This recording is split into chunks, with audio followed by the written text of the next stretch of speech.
I secretly bought my house because I knew my family would find a way to take it. One day, I returned to see my sister inside with a stolen spare key, already rearranging my stuff. So, I called the police. I, 27, feel like I've spent the majority of my life in the shadow of my older sister, Anna, 30. She's always been the favorite, you know, the one smart, social, and capable of charming her way out of any situation. Meanwhile, I've been called the irresponsible one, which, in my family, simply refers to the one who does all of the work, but receives no credit. Growing up, Anna always had the best of everything. Her birthdays were large garden festivities, complete with bounce castles and pony rides. Mine, a pizza party in the dining room, featuring a cake from the grocery store bakery. Anna got the Barbie dream house for Christmas, whereas I got a second-hand counterfeit with a missing elevator. My parents would simply remark, "You don't need all that fancy stuff," or "Be grateful for what you have." However, Anna's gratitude was never required in the same manner. The big separation occurred when I entered college. I had worked hard in high school, juggling AP classes and extracurricular activities to maintain a high GPA. I was admitted to a local university and believed I had a great plan. I'd commute from home to economize on dorm fees. Anna had attended her dream school, and my parents had funded everything. So I figured they'd do the same for me, too. Wrong. When I mentioned my plan to live at home, my mother looked at me as if I had just suggested we relocate to Mars. "If you're staying here, you'll need to contribute," she added casually. "Anna got a full ride from us because she deserved it. You need to learn responsibility." I was 18 and preparing to enter college, and they were already talking about me paying rent.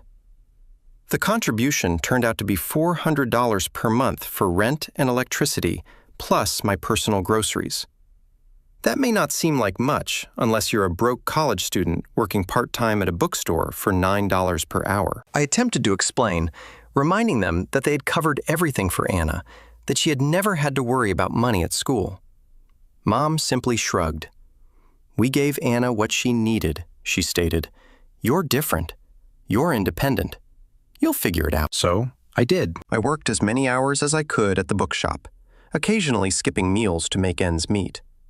Every morning, I would pass the campus coffee shop, envious of the students who could purchase lattes and pastries, while I brown-bagged PB&J sandwiches and drank free coffee from the bookstore break room. I never bought a textbook at full price. Everything was used or borrowed from the library. Every month, I handed over the $400 to my parents, while Anna was away at her out-of-state school, living in a brand-new dorm that my parents had purchased. She contacted me once to complain about her dorm's AC not being chilly enough, and I almost lost it. I didn't have air conditioning in my automobile, since I couldn't afford to fix it. My parents continued to send Anna money each month. I once overheard Mom on the phone saying, "We don't want her to struggle. College is difficult enough." I stood in the kitchen clutching my $1 ramen noodles, wondering why none of that compassion was ever shown to me. To make matters worse, my parents were continually praising Anna for her accomplishments. She earned a 3.2 GPA in her communications department, and they threw her a lavish graduation party, complete with a catered buffet and a DJ. When I graduated with a 3.9 and a computer science degree, we had a peaceful meal at home. Mom prepared lasagna and replied, "Well, we don't want to make a fuss." Looking back, I believe what stung the most was not the absence of financial assistance, but the apparent message that I didn't count as much. Anna was always portrayed as the star with potential, while I was just there. Even when I achieved it, it was overlooked. "Kate's smart. She doesn't need help," they'd say. It seemed like being capable was a curse. After college, I moved out as quickly as possible. I rented a little apartment near my first job and began living my life on my terms. It wasn't easy, but it felt great to be free of their expectations. I worked hard, lived frugally, and began saving. Meanwhile, Anna married Josh, 32, whom my parents adore, despite the fact that he's constantly changing jobs. They currently have 3 children: Sophia, 5 female, Lucas, 4 male, and baby Noah, 2 male. My folks are continually bailing them out. When their automobile broke down last year, my parents handed them money to get a new one. When Anna complained about how difficult it was to keep up with 3 children, Mom and Dad offered to babysit on weekends. I wish it didn't bother me anymore, but it still does. No matter how much I do on my own, it seems like I'll always be second to Anna. That is why I no longer share many details about my life with my family. I know they wouldn't mind, not really. So I've been keeping this quiet, but I recently decided it was time to start looking for a home. I had been renting this tiny flat for years, paying far too much for what was essentially a glorified shoebox, and I'd been saving for what seemed like forever. I ultimately came to the point where I thought, you know what? I deserve it. Now, here's the thing. I didn't inform my family, not because it's a big secret, but because nothing with them can ever be solely about me. Everything becomes a group project. If I mentioned anything, I knew they'd start making it about Anna and her children, and how whatever I earned would help them in some way. So I decided it was easier to keep my lips shut until all was said and done. Apparently, that was overly hopeful. I'm not sure how this happened, but a woman I work with, let's call her Lisa, managed to let it slip. Lisa is one of those people who is always interested in what others are doing, and I believe she casually mentioned to someone that I was looking for a house. That person simply happened to be Anna's neighbor. From there, the news spread like wildfire. The delights of small-town Texas. A few days later, my mother contacted me. "Kate," she said, her tone excessively joyful, "why didn't you tell us you're looking for a house?" I should have known better, but I chose to play dumb. "Oh, I'm just browsing around right now. Nothing serious." Well, Anna and I have been talking, and we have some great ideas for you. I could sense dread creeping in. You're going to need something big enough for everyone. You know, at least 4 bedrooms for the kids, of course. What kids? I questioned. I don't have kids. She kept going, as if this were the most regular thing in the world. You'll need space for Anna's family when they visit, and for us, too.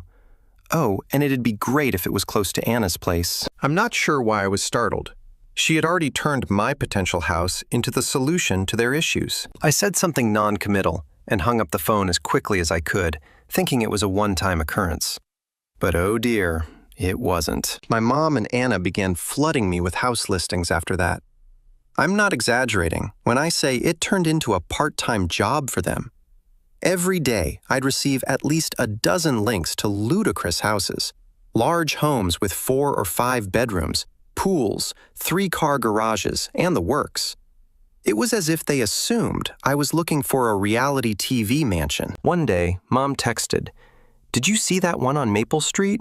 It's a huge one, just perfect." Another time, Anna emailed me a link to a 6-bedroom property with a remark that read, "This would be so suitable for us. We finally have space to spread out." I stared at the message for a good minute, wondering how my property purchase had become a collaborative endeavor. What is the worst part? They were not even pretending it was about me. Every place they recommended was oriented toward Anna's family. "This one has a finished basement. Josh could turn it into his man cave. The kids would love the pool in this one. Look, Kate, there's even a guest room for Mom and Dad when they visit." It was exhausting. At first, I attempted to gently lead them away, assuring them that I was only shopping for something modest for myself. But that simply made matters worse. That's when I decided to cease responding. I silenced the group chat and disregarded their messages. I assumed they would finally get the point and move on. Meanwhile, I continued searching for houses on my own. I spend my evenings reading through Zillow and my weekends looking at open houses. I didn't tell anyone where I was going, and I avoided anything slightly related to Anna's area. I didn't want to run into anyone who might tell my mother. After weeks of looking, I finally found it, a little 2-bedroom cottage just outside the city. It had everything I desired: a nice little porch, a sunny kitchen, and a lawn large enough for a garden. It wasn't elegant, but it felt familiar. The moment I stepped through the door, I knew it was mine. I submitted an offer, and after a few nerve-wracking days, it was approved. I can't even explain how fantastic it felt. For the first time in my life, I was doing something solely for myself, with no influence from anyone. Of course, I did not inform my family. I decided to let them keep delivering their helpful suggestions while I silently moved forward. But then my mother called me out of nowhere. "We're having dinner next weekend. You're coming, right?" I nearly said no, but then I had a thought. You know what? Let's get this over with. So I'm going to this dinner, and I already know what it will be like. They'll probably have a full PowerPoint presentation prepared. Here comes the fun part. I'm about to reveal that I've already purchased a home. I won't sugarcoat it either. I can already hear theatrical gasps and complaints. Thank you for sticking around. I'll send you an update after dinner. Update 1. First and foremost, I'd like to thank everyone who left comments and advice on my previous article. I promised to update you after dinner, so here we go. Buckle up, because there was a lot. So I arrived at my folks' place last Saturday at precisely 6 p.m., mentally prepared for whatever rubbish they were about to throw at me. The moment I walked in, there was already commotion. The kids were shouting. Josh was sitting on the couch watching TV, and my mother was busy in the kitchen. She looked over and said, "Oh good, you're on time for once. We are off to a good start, right?" We sat down for supper, and the conversation began with the normal small talk. Dad complained about gas prices, Josh about something at work, and Anna about how difficult it was to manage 3 children. "Noah keeps waking up in the middle of the night," she explained, scooping mashed potatoes onto her plate. "We're just so cramped. I feel like I'm losing my mind." I knew where this was going, but I played along, nodding sympathetically while concentrating on my lasagna. Then my mother cleared her throat in the manner she did before making an announcement. "Kate," she replied with a huge smile, "we've been talking, and we think we found the perfect house for you." I almost choked on my water. Of course, they arrived with a plan. "Oh," I asked, keeping my tone as neutral as possible. "Yes," Anna chimed in. "It's a beautiful place, and it's only a few blocks from us. It has 5 bedrooms, a huge yard for the kids, and even a guest suite." Mom interrupted before I could respond. "It's perfect for everyone. There's enough space for the kids to finally have their own rooms, and Josh could even set up an office. Plus, it's in such a great neighborhood, close to good schools." I just stared at them, bewildered.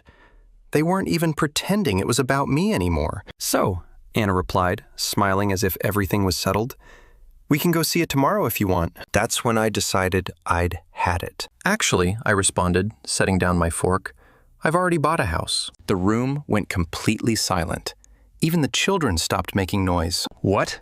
Mom asked, her voice harsh. "I bought a house," I reiterated. "It's a small 2-bedroom cottage just outside the city. It's perfect for me." For a little moment, I considered whether they would be pleased for me. Mom's face turned red, and Anna's mouth virtually dropped to the floor. "A cottage?" Anna finally asked, her tone full of skepticism. "How are we supposed to fit in a cottage?" "You're not," I informed her, "because it's my house. I bought it for me." Mom stepped in before Anna could react. "Kate, how could you make such a big decision without consulting us? We've been working so hard to find the perfect place for you." "No," I replied, trying to maintain my cool. "You've been working hard to find the perfect place for Anna and her family. I didn't need your help. I knew what I wanted, and I bought it." Anna's voice became quite high-pitched, as if she were about to cry. "But we need this, Kate. Do you know how hard it is for us in that tiny apartment? The kids have to share a room, and Noah's crib is in our bedroom. It's not fair to them." I took a big breath, hoping not to lose it. "That's not my problem, Anna. I've worked hard to get to this point, and I'm not giving up my dream house to fix your situation." That's when Dad decided to join in. He smashed his hand upon the table. "You're being selfish, Kate. Family is supposed to help each other. What's wrong with you?" I stood up, my heart racing. "I'm not selfish. I'm finally standing up for myself. And if that makes me the bad guy in your eyes, so be it." The place erupted into turmoil. Anna was crying. Mom was ranting about how she had raised me better. Dad was complaining about how dissatisfied he was. Josh sat there stuffing food into his mouth as if nothing was occurring. I grabbed my handbag and went to the door. Mom pursued me, crying, "You can't just walk away from your family like this." I turned back and screamed, "Watch me." I then got into my car and drove home, shivering with rage and relief. Things have gotten out of hand in unexpected ways. My mother and Anna have both gone on full social media attack mode. Anna shared images of her children packed close on their bunk bed with remarks like, "All they want is a little space to grow. But I guess some people think family isn't worth helping anymore." People who didn't know the complete situation left remarks such as, "How could anyone be so heartless?" To make matters worse, someone, probably Lisa, saw these posts, and now half of my office is talking about how I abandoned my family. I'm attempting to maintain a positive attitude and concentrate on my work, but it's becoming increasingly difficult. I'm bracing myself for whatever comes next, but I'm confident I made the correct decision. This house is mine, and I will not back down. I'll provide an update if something significant occurs. Thank you so much for all of your help. You have no idea how much it has meant. Update 2. I've been going over your comments, and wow, you guys didn't hold back. Many of you expressed surprise at how entitled my family sounds, and believe me, I share your sentiments. Others shared their experiences with similar situations, and it's reassuring to know I'm not alone in this. So, things have taken an unexpected turn. My mother unexpectedly visited my apartment yesterday. She was standing there with an apple pie, not my favorite. I prefer cherry, and the fakest smile I'd ever seen. "Hi, Kate. I thought I'd stop by and see how you're doing," she said, as if she hadn't been part of the social media mob attacking me in weeks. Against my better judgment, I allowed her in. She placed the pie on the counter and gazed around my home as if she were taking inventory. "I wanted to apologize," she began, her voice full of fake sweetness. "Things got a little heated, and I realize now that we were wrong to push you like that. You've worked hard for this house, and I should have respected your decisions." Something about her tone did not sit well with me. Then she launched into a lengthy speech about how pleased she was of me and how the stress of Anna's condition had caused everyone to behave out. "But that's no excuse," she added, giving me a sad, almost imploring expression. "I was thinking maybe we could have a fresh start. I'd love to come over again sometime, maybe bring Anna and the kids. It'd be nice for everyone to see your new place." So there it was, the actual motive behind her visit. After she went, I couldn't shake the feeling that something was wrong. Later that night, I recognized what was bothering me. She'd spent an unusual amount of time inspecting my locks and inquiring about my relocation timeline. My suspicions were verified when I returned home from work today and discovered my spare key missing, the one I had mistakenly left on the kitchen counter during my mother's stay. My phone vibrated just as I was processing this. My next-door neighbor sent me a text. "Hey, I noticed some folks trying to peep into your windows last night. It looked like a couple with children. Is everything okay?" I quickly phoned a locksmith to replace all of the locks. I'll also install security cameras first thing tomorrow morning. I can't believe they would go this low, but I'm also not surprised. I've stopped answering phone calls and texts from anyone in my family. Mom's apology was obviously simply a reconnaissance operation, and I'm done giving them the benefit of the doubt. The disturbing issue is that I don't think they'll stop. Dad left a voicemail stating, "This isn't over, Kate. Family has to stick together, whether you like it or not." At this point, it seems like a threat rather than a concern. I'm currently documenting everything. Every text, voicemail, and suspicious incident. My gut tells me I'll need this record shortly. I will keep you updated if anything else happens. Reddit, thank you for all of your support. It's incredibly helpful to have folks confirm that I'm not insane for demanding fundamental boundaries. Update 3. Hello, Reddit. I never imagined I'd be posting this update, but here we are. What happened today has left me absolutely disturbed, and I'm still trying to digest everything. I went out this morning to conduct some basic tasks, such as food shopping and picking up a box from the post office. When I arrived home at noon, I saw something peculiar. Anna's SUV was parked directly in front of my house. My heart sunk immediately. I approached the door, fumbling with my keys, and heard voices within. The atmosphere inside was complete mayhem. Sophia and Lucas were sprawled on my couch, surrounded by munchies and toys. Noah was toddling about my living room, munching on a throw cushion. Josh was in the kitchen looting my refrigerator, and Anna was in the sunroom, rearranging my furniture as if she were on HGTV. "What the heck is going on?" I managed to reply, my voice shaking from fury and disbelief. Anna looked up, unaffected. "Oh, hey, Kate. We figured it'd be easier to just move in while you were out." I glanced at her, trying to understand what she had just said. "Move in?" "Mom gave us the key," she explained, nodding to the kitchen counter. "We truly needed the space, and your home is ideal for us. It could have been bigger if you'd listened to us, but we'll make it happen. Josh can now have an office." Instead of bickering, instead of arguing, I took out my phone and dialed 911. "Seriously?" Anna replied, her voice full of incredulity. "Are you calling the cops on your own family?" "Watch me." When the cops arrived, Anna and Josh attempted to argue that because we were family, this was not a true break-in. The officers wouldn't have it. They informed them that they were trespassing and needed to leave immediately. Anna began crying, saying she didn't realize it was such a huge deal. And Josh muttered something about me being selfish as they packed away their belongings, including the goodies they had plundered from my cupboard. After they went, one of the officers approached me and asked if I wanted to file charges. I considered it for a time before deciding against it, as long as they stayed away from my land. The officer nodded, saying they'd file a report if anything more happened. I've already phoned a locksmith to change the locks again, and I'll have a security system put in tomorrow.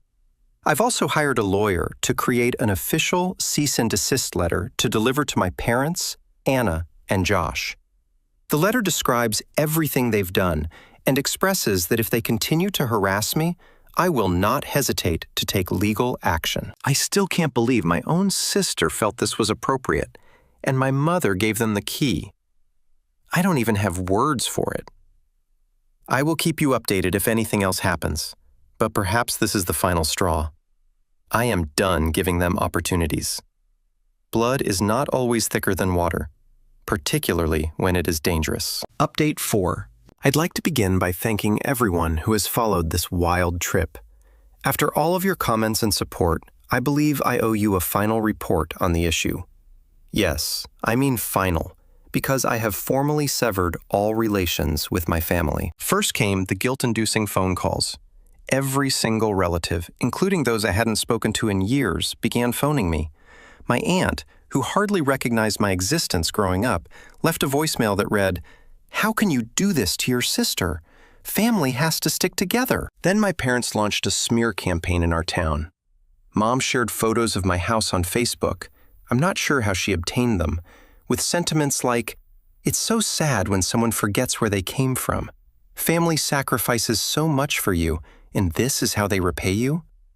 People who didn't know the complete scenario left comments accusing me of being ungrateful and selfish. Last week, Anna took it to a new level. She arrived at my business at lunch hour with all 3 children. I was in a meeting when our receptionist called to report that my sister was crying in the lobby and raising a disturbance.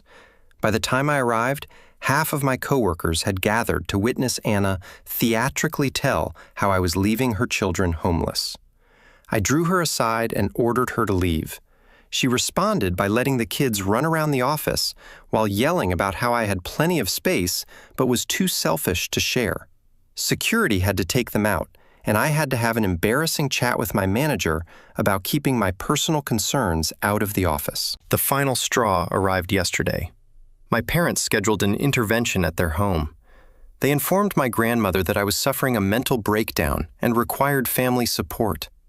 When I declined to attend, they attempted to have a local preacher visit my house to educate me on my family commitments. After consulting with my attorney, I took serious legal action. I applied for a restraining order against Anna and Josh, citing all of their harassment and the break-in. My lawyer also issued cease and desist letters to my parents regarding their social media posts and harassment. I've established a comprehensive security system that includes cameras and motion sensors, as well as changed my phone number and email address, which I exclusively share with trusted friends and my job. All of my social media accounts are now set to rigorous privacy settings, banning not only my family, but also their friends and anyone who may feed them information. The most weird aspect of all of this is that they still appear to believe they are correct. My mother sent me one final email before I banned her, stating I was hurting her heart and that she had raised me better than this.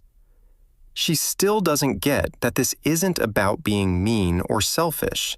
It is about setting basic boundaries and respecting oneself. But you know what? For the first time in my life, I actually feel free. My house is just as I wanted. I've started planting a garden in my backyard, which I'd always wanted to do but never had the space for. I'm making friends with my neighbors, those who don't report back to my family.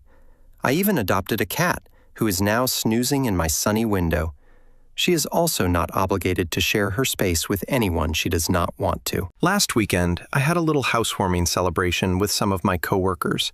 We sipped wine and ate cheese on my lovely small porch, and no one said I needed more room or questioned my life choices. It was simply normal, joyful, and serene. I know some people may read this and think I'm callous for cutting off my family.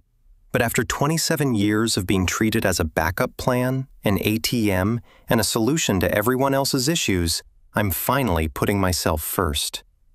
Recognizing that family is more than simply blood, it's about respect, limits, and mutual support, can be the healthiest thing you can do. What about the house that sparked all of this drama?